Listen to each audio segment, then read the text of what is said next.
evening. It is a tip that could prove once and for all that Ray was a serial killer. It's also a tip that fell through the cracks, a map to Ray's burial ground.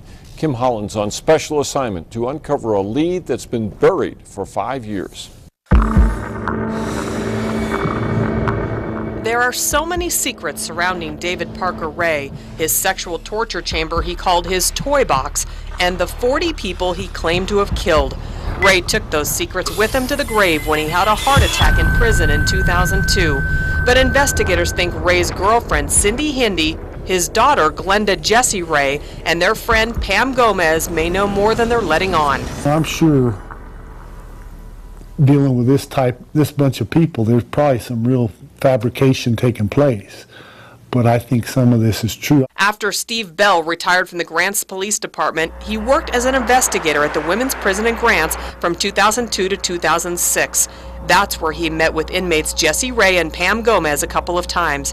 He believes they hold some secrets of the David Parker Ray case. He dumped 3 bodies in there that she knew of. And it's a different location from where crews have been searching at Elephant Butte Lake.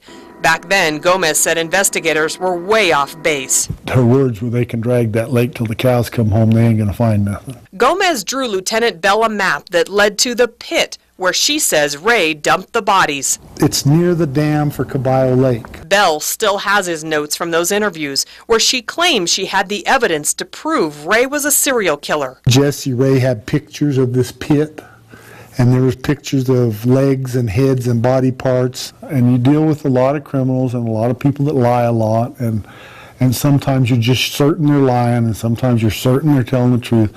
I think she was telling the truth. 6 years ago, Bell contacted State Police and Sierra County District Attorney Clint Welburn about his new lead. Bell says investigators were leery of tips coming from Gomez because she was too close to Cindy Hindi, who told constant lies. When I talked to Clint, he had one of his investigators call me, and basically they said that she'd taken them on so many wild goose chases they weren't interested. And state police never called back. The lead investigator then and now says he never got the tip. Today, Welborn says he believes he passed the tip on to state police. Whatever happened, no one followed up on it. I was surprised. I was real frustrated. Why do you think 6 years ago that this tip wasn't looked into, it was blown off?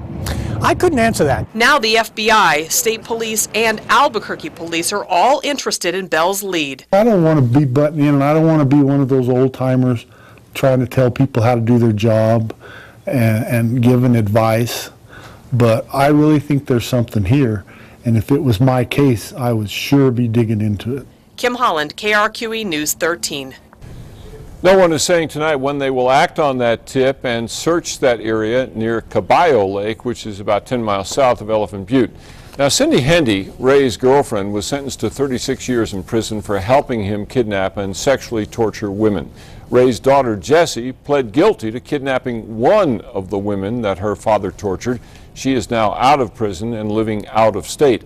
Pam Gomez, their friend from the Elephant Butte days, is still behind bars for an unrelated kidnapping case.